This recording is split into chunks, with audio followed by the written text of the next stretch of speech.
Alors aujourd'hui, on va parler d'un ouvrage qui me tient particulièrement à cœur. C'est un ouvrage qui s'appelle Le philosophe autodidacte, écrit par Ibn Toufel, donc un homme qui a vécu au XIIe siècle. C'est un homme qui a vécu il y a très longtemps, mais pour autant, le sujet de son livre est vraiment d'actualité et sera toujours d'actualité puisqu'il parle de Dieu. La question de Dieu, savoir comment est-ce qu'on accède, comment est-ce qu'on vit avec cette idée-là, et puis qu'est-ce qui fait qu'on doit vivre avec cette idée-là et qu'on ne peut pas faire autrement au final. Alors pour commencer son histoire, c'est intéressant parce que il le fait d'une manière peu conventionnelle puisque il ne va absolument pas parler de Dieu. Il, euh, il va parler d'un homme. Il va débuter son ouvrage avec l'existence d'un homme qui naît sur une île totalement dépourvue d'hommes, une île vierge, euh, mais peuplée d'animaux, de végétaux. Et en fait, ce qui est intéressant, c'est que cet homme-là est totalement nu, il n'a pas de nom, on ne sait pas comment est-ce qu'il naît. Peut-être qu'il est né, certains disent, avec les transformations de la terre d'une manière divine, et la terre s'est transformée en chair, en os, et puis est apparu un bébé. Ou alors d'autres sont un peu plus rationnels et disent que c'est une mère qui a abandonné son enfant et qui l'a envoyé sur cette île par hasard. Le fait est qu'il y a un bébé seul euh, qui se trouve dans un endroit désert. La nature va le prendre sous son aile puisque une gazelle va se se dire que tiens, c'est un enfant, c'est mon enfant. Cet enfant, ce bébé va voir en la gazelle une mère euh, et donc va commencer l'aventure de la vie euh, avec cette relation-là. Bébé, gazelle, gazelle, enfant. Il y a plusieurs choses qui sont intéressantes avant d'arriver à la question de Dieu. C'est déjà que cet enfant va apprendre les liens sociaux. Et c'est très étrange parce que sur une île où il n'y a absolument aucun autre être humain, il va quand même sentir qu'il y a des choses qui doivent être faites pour s'assimiler à l'ensemble. Je m'explique. Cet enfant qui voit d'autres animaux avec leurs apparences physiques, toutes différentes, remarque quand même une chose, un point commun. C'est le fait que leurs parties intimes soient, si ce n'est recouvertes totalement, mais au moins cachées ou dissimulées derrière certaines choses comme des poils ou des queues qui sont très longues. Et en fait, lui, il se trouve dans un questionnement, parce que lui étant tout nu, rien ne recouvre ses parties intimes. Et il se trouve un peu ennuyé, parce que à cause de cette spécificité, il est un peu à l'écart du groupe, ou du moins il se sent à l'écart, il se sent différent, et il aimerait être comme ses semblables, entre guillemets. Et donc, ça lui pose problème. Alors, ce qu'il décide de faire, c'est se créer des vêtements pour leur ressembler d'une certaine manière, pour voilà, qu'eux aussi ne voient pas ses parties intimes aussi facilement. C'est important de souligner ça parce que on voit que le fantasme d'un être qui habiterait tout seul et qui serait totalement détaché de tout lien sociaux humain, on voit que c'est dans notre être profond que d'essayer de se fondre dans la masse, essayer de vivre en communauté d'une certaine manière, et que peu importe notre environnement, on est toujours affecté par les personnes ou les choses qui sont en face de nous.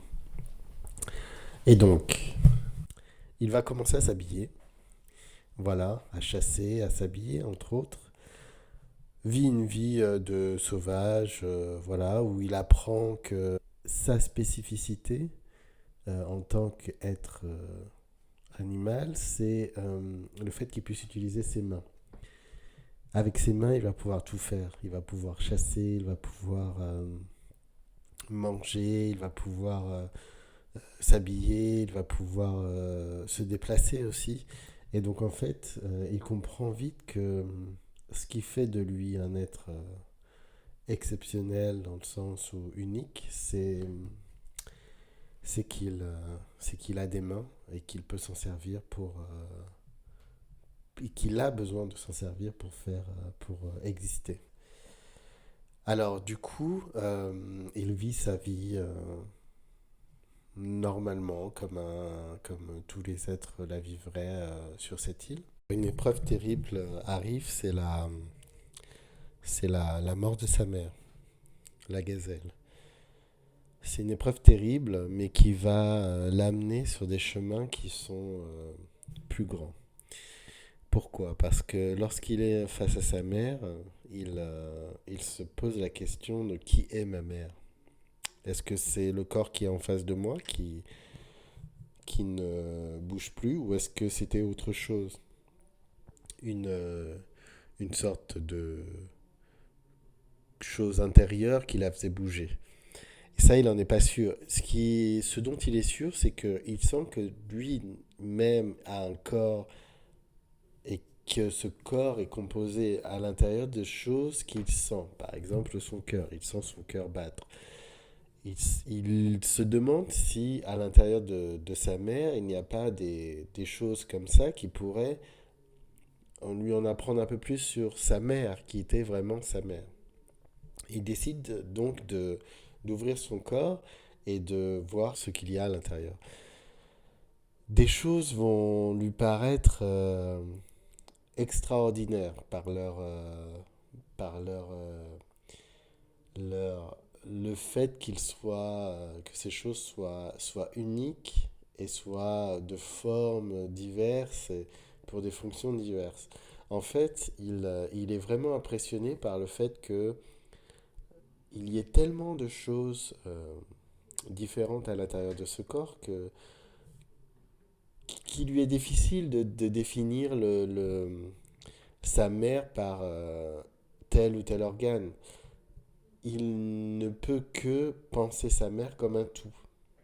Et donc en fait, il va en arriver à la conclusion que sa mère n'est pas le cœur, sa mère n'est pas le cerveau, sa mère n'est pas le foie, les organes.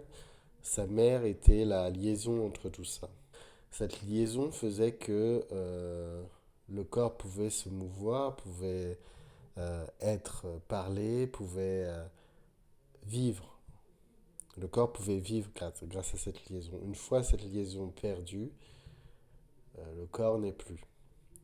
Et donc en fait, il va penser cette liaison comme un tout, quelque chose qui englobe tout. C'est-à-dire il n'y a pas d'autres éléments qui peuvent intervenir dans ce tout. Le tout est quelque chose qui lie tout ce qui est différent.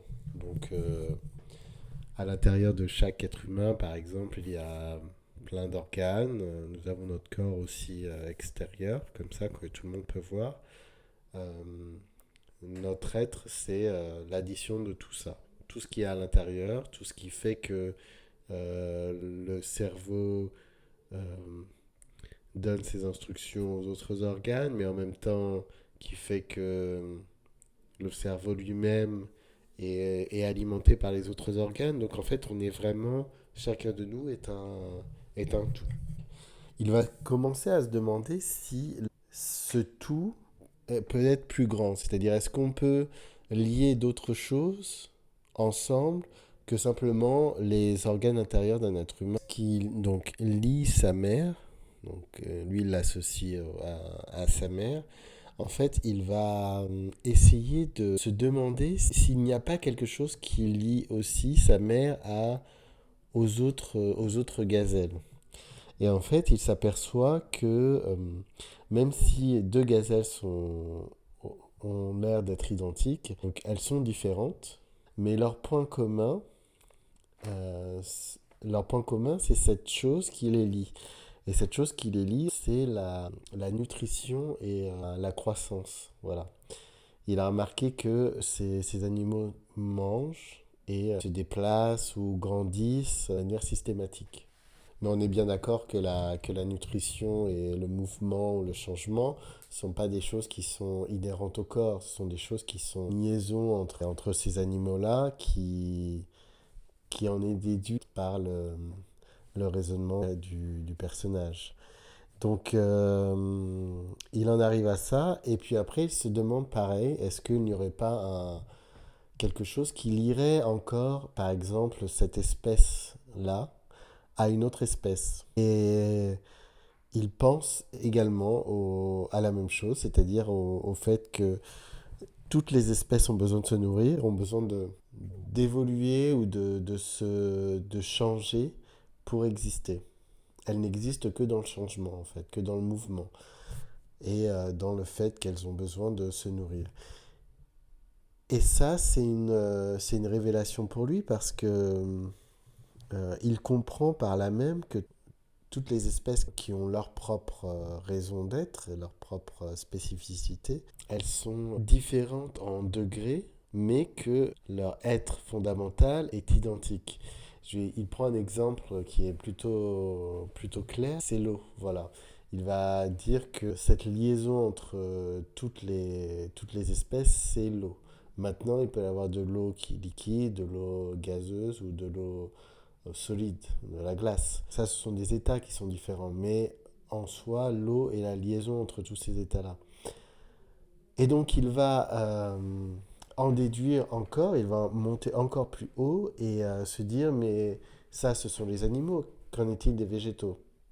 Il va trouver que les végétaux ont les mêmes caractéristiques que les animaux, à la différence près que dans les végétaux, en fait, il n'y a pas de mouvement volontaire.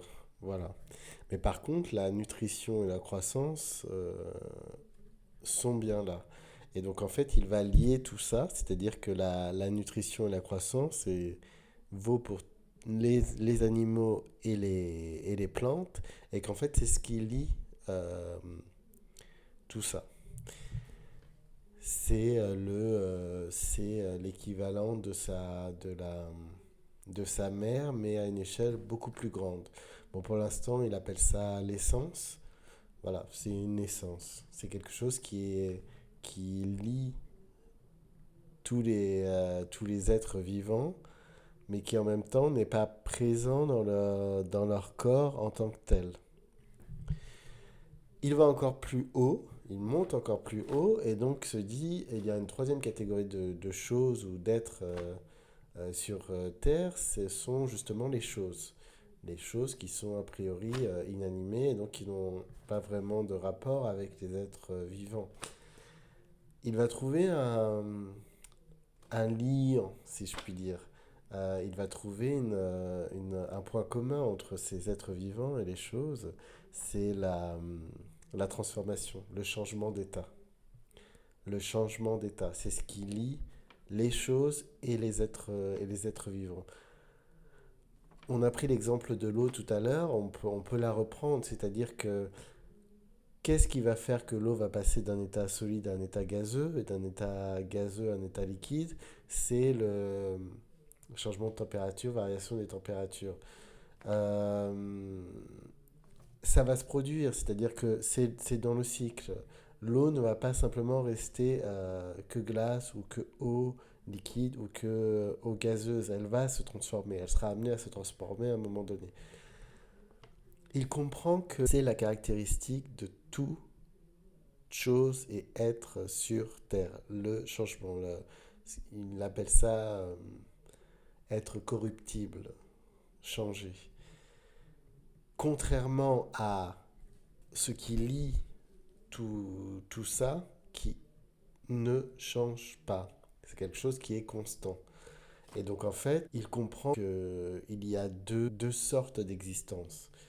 Une existence qui est linéaire et qui est continue, qui est parfaite, qui ne change pas. C'est ce qu'on appelle la perfection, c'est-à-dire qu'il ne change pas.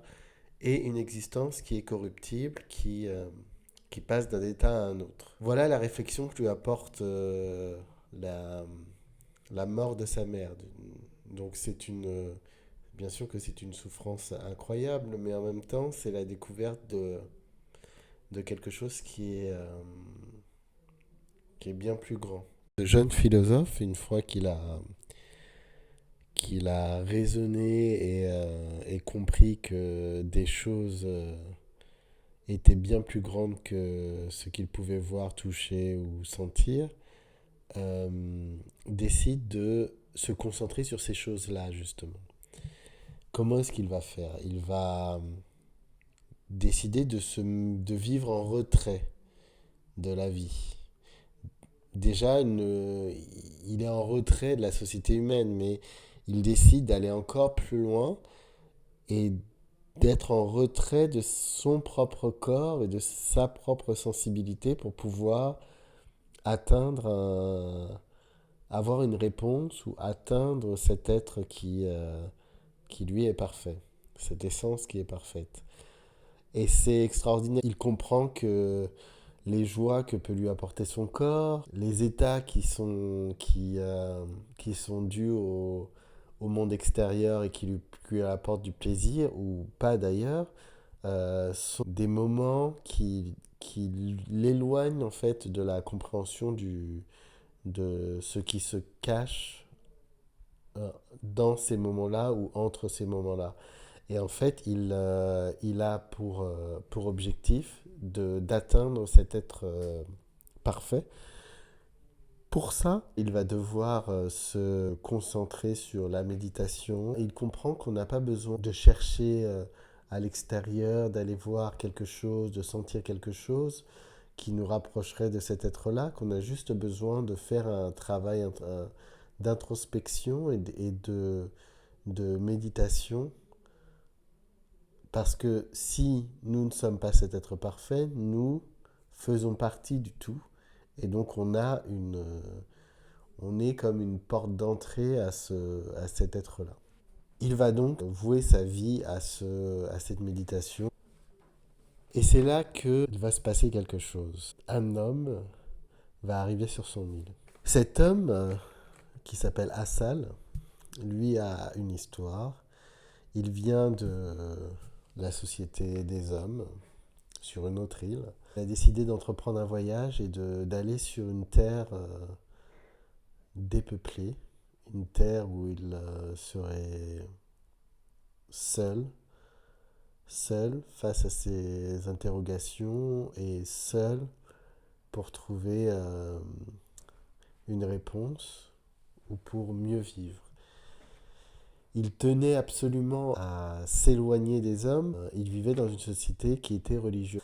Mais pour autant, il n'était pas satisfait de leur manière de vivre cette religion. Même s'il voyait que ces hommes vivaient les rites et les traditions de manière active, il sentait que dans leur cœur, la véritable raison, la maxime de leur action n'était pas bonne selon Assal. Et donc en fait, il ne pouvait tolérer d'être entouré de gens corruptibles. Il se retrouve sur cette île. Pensant être seul, il va rencontrer un personnage solitaire. C'est une rencontre qui est étonnante. Le personnage qui n'a pas de nom et qui médite va à la rencontre d'Assal par hasard. D'une certaine manière, Assal le sort de sa méditation, de, son, de sa routine, de par sa présence. l'homme, qui n'a pas de nom, est très curieux de cet homme-là qui se balade, de son semblable. Euh, et donc il décide d'aller à sa rencontre. Donc la rencontre entre Assal et cet homme qui médite, que l'auteur a appelé le philosophe autodidacte, euh, va engendrer plein de choses. La première, c'est qu'on voit à quel point l'homme est corruptible. Le philosophe qui avait pour objectif d'atteindre l'essence parfaite par la méditation, se voit troublé par la présence d'Assal. C'est un être qui lui ressemble, il est curieux. Et ça le distrait, donc ça l'éloigne un peu de son objectif premier. Ensuite, Assal, dans un geste social, va lui offrir de la nourriture pour lui montrer que c'est un être qui lui veut du bien et qui veut socialiser. Cette offrande va être une seconde attaque envers le philosophe, puisque le philosophe avait déterminé que la nourriture devait être uniquement consommée par nécessité et non par plaisir. Et il se rend compte que ce que lui offrait Assal était un mets qui était délicieux et qui lui donnait envie d'en reprendre, de succomber aux joies de la nourriture. Il trouve ça très bon et totalement corrompu puisque il se rend compte que le plaisir de cette nourriture, qui est rapide, instantanée, est bien plus facile que la méditation ou d'atteindre l'être parfait qu'on ne peut que toucher du doigt sans vraiment atteindre de manière pleine et entière. Il succombe à la rapidité et à la facilité. Qu'il va rester avec Assal, Assal va lui enseigner un langage. Ce langage pour Assal, cette fois-ci, c'est une forme de corruption également, puisque il voulait s'affranchir des hommes, donc il ne voulait avoir plus aucune communication avec ces hommes-là et il se retrouve à communiquer de nouveau pour pouvoir échanger.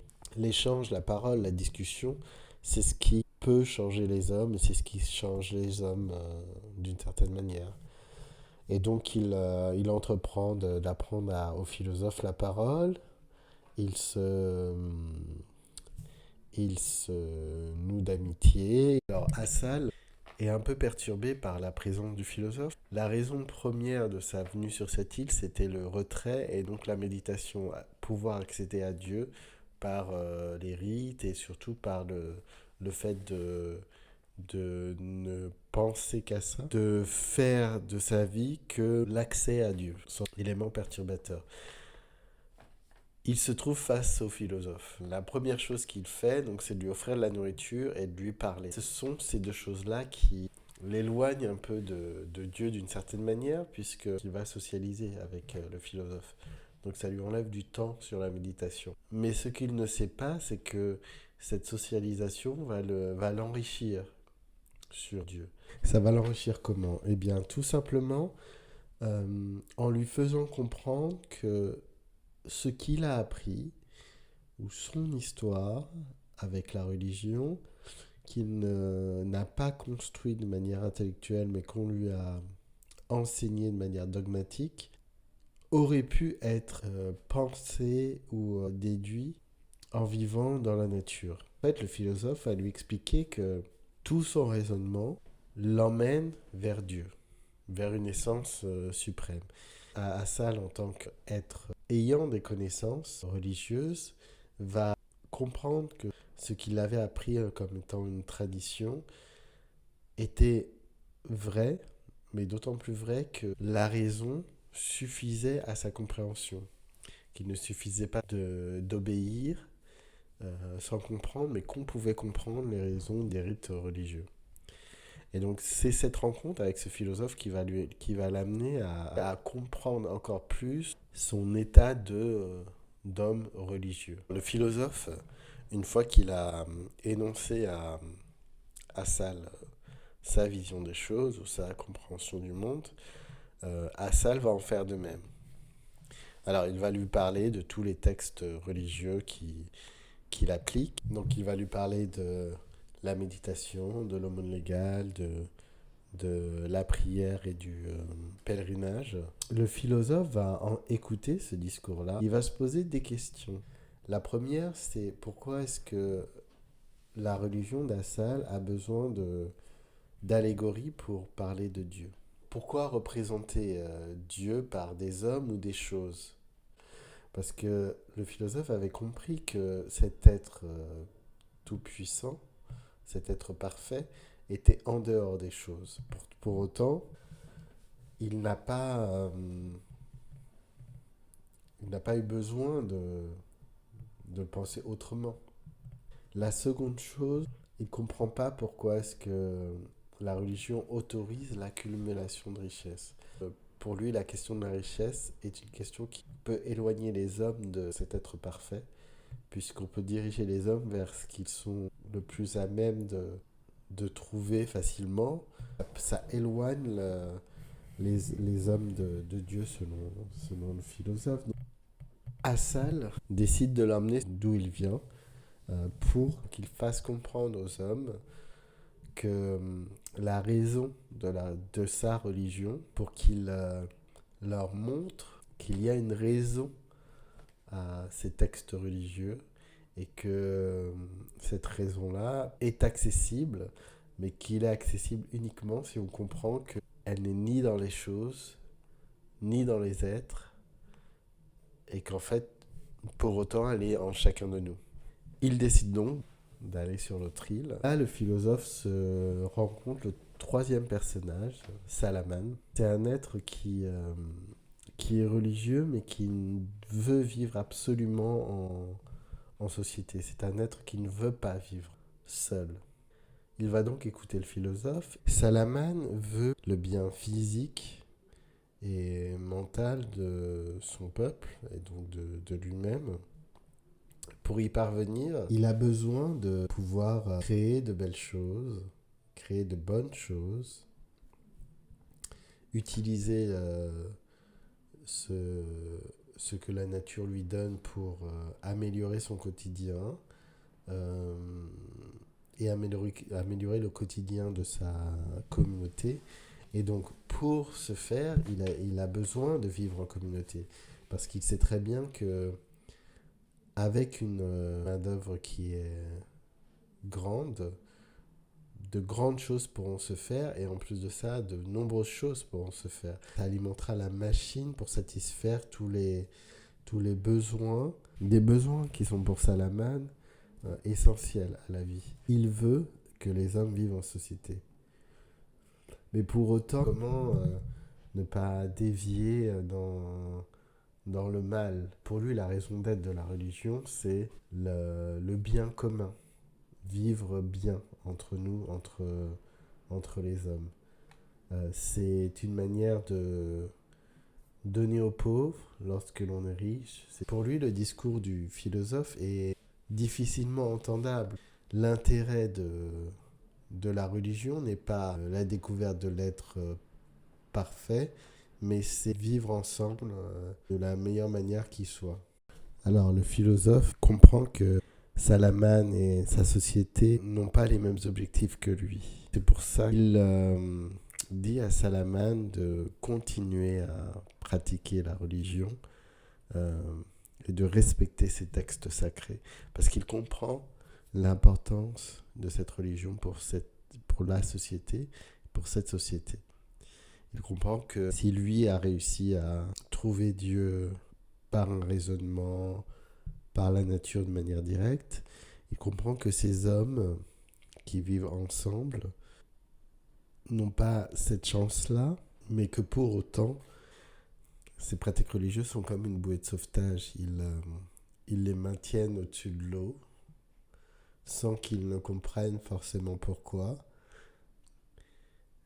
Un jour, peut-être qu'ils le comprendront, et à ce moment-là, peut-être qu'ils feront le même chemin que Assal.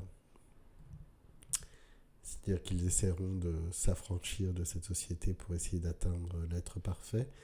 Mais dans tous les cas, cette religion est nécessaire à cette société. Et donc il leur dit de rester fidèles à ces textes-là. Donc Hassel et le philosophe retournent sur leur île à leur objectif commun et premier qui était la méditation en vue de la connaissance de l'être parfait. Donc, comme je vous disais en début de vidéo, ce texte est très important parce que il, il parle de la question de Dieu d'une manière différente. Il commence en ne parlant pas de religion, en essayant de voir si c'est possible de penser Dieu sans religion, et c'est possible. Et puis après, il nous fait comprendre la raison de la religion. La raison de la religion, c'est à la fois un accès à Dieu, mais c'est aussi une manière de vivre entre nous.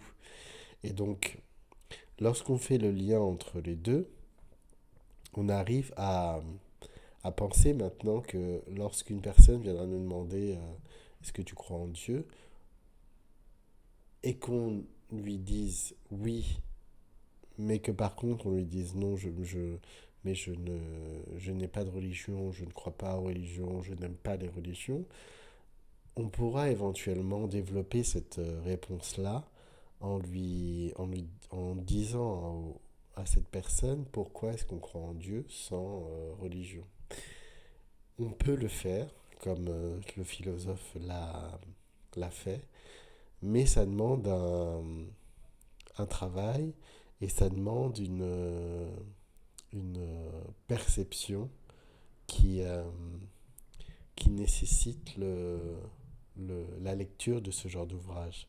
Parce que sans, le, sans ce livre, on pourrait être désarmé face aux religieux, justement, qui, eux, ont une histoire à nous transmettre, ont une vision du monde qui est totale. C'est-à-dire qu'ils peuvent vraiment tout nous expliquer, tout est écrit, sujet à interprétation, mais on a la réponse à toutes les questions dans les textes religieux. Alors que lorsqu'on demande à une personne pourquoi est-ce que tu crois en Dieu et que tu n'es pas religieux, qu'est-ce qui te fait croire à Dieu? Souvent les personnes n'ont pas de réponse à ça. Ou alors si elles le disent d'une manière peu convaincante, puisqu'elles vont parler de la nature, du changement de la nature, de l'infiniment grand, l'infiniment petit. On est toujours dans les choses et dans les êtres, et en fait, on peut difficilement expliquer ce qu'est Dieu sans texte. C'est ce qu'a essayé d'entreprendre Ibn Toufel avec son livre, Le philosophe autodidacte, et c'est ce qu'il a parfaitement réussi, je pense. Voilà, mes amis, la vidéo arrive à son terme. Donc, Ibn Toufel, Le philosophe autodidacte, livre à lire, à méditer et à transmettre aussi.